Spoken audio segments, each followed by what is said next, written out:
You brought boats. You bought a kind of a sleep trailer. You brought a lot of equipment. The Port Arthur mayor said his whole city's underwater. So this rescue effort, it's not over. Oh no, this is just starting. As far as Port Arthur goes, as the storm came across, as you know, it flooded more and more as you go to the east, and they just got really hammered down here, and so that's why we're trying to get down to help them. As soon as we realized we weren't going to be inundated up there with water, we got ready, and as soon as the two states drew up the contracts and everything to get, to where we could have mutual aid, and we headed out last night. And like I say, they're getting about an hour's sleep in their trucks, and then we're going to launch and get started. What are your deputies expecting? I mean, you could be finding people that are deceased, correct? I mean, how do you prepare for that? Well, and in the job that we're in, that's just part of it. Hopefully that won't be the case. Hopefully we'll find lots of folks that are just needing to get out. But if we do find that, we'll take the appropriate, as you know, the appropriate actions, and we hope and pray that doesn't happen. But they're prepared for anything that comes up. We've got we've got some from our dive team. We've got our deputies that are trained in swift water rescue. We've got 4 boats and a raft, a fuel trailer, a bus that'll sleep the 9 because there's no food, no gas, no anything available. So we had to be completely self-contained, which, they're prepared for that, and the deputies are anxious to get started and try to help people if they can. Any idea on how long y'all are in for? Well, we're prepared for running 14-day shifts at this point. I don't plan to stay down here near 14 days because I've got things up there that I can do while the deputies are actually doing this. I just wanted to come down and I was in the area because I had something in Baton Rouge that I had to do, but I've canceled that to come over here to make sure guys and girls are doing fine and got everything they need and help any way I can.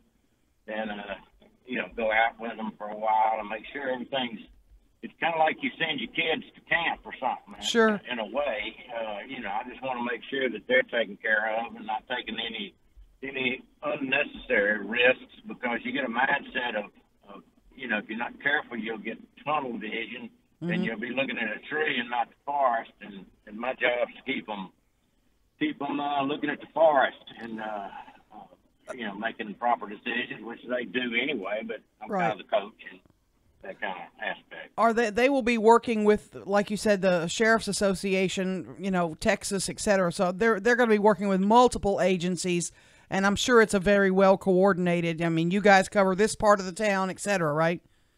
Right. It's that's part of why it takes a little while, because it pays off to have some organization rather than just everybody launch out and start looking. You could miss areas. You could do all sorts of things that wouldn't make sense, and so it pays off in a multitude of ways if you kind of know what you're doing and take a minute to be organized. You've seen a lot of disasters. You've lived through it yourself. What have you seen in your travels? You're not quite all the way to Port Arthur yet, but what have you seen across southwest Louisiana? Pretty bad, huh? Well, yeah, there's a lot of water. There's no flooding like around, not a lot of flooding around Hackberry. The intercoastal is okay, and really Calcasieu's doing pretty good. So everything is, like I say, it's mainly the problems are right there in East Texas. That's where the bulk of it is. I don't think they had any rescues or anything in Lake Charles last night. I understand state police. I understand state police may have been diverting traffic from I-10 because of high water. Definitely diverting 18-wheelers. But was the travel on the interstate impacted? Was it crowded or flooded at all? No, it wasn't coming down the way that I came. I came down 49 and then I cut across, and so I was able to get by pretty easily. But from here over on 10 is shut down, and you can't go.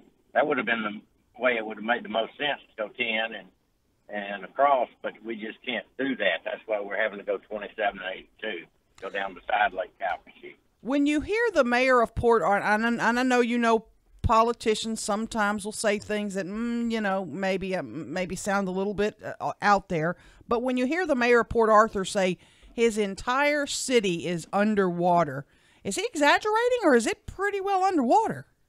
No, it's pretty well underwater. It's like I say, with this Louisiana Sheriff's Association, we're sending, I think, 150 personnel down, and then I know the fire marshals and the task forces there are also gearing up and going, and so it's not just a exaggeration because I've never seen anything like this. It's truly a problem. Caddo Sheriff Steve Prator, please thank all your guys and gals for everything they do. I mean, they're always there for us and for others, strangers they don't even know. Can't thank you enough for what you guys do. I'll pass that on, and thank you for the support. You bet, absolutely. If you'd like to help the Red Cross relief effort, you can text the word Harvey to 90999.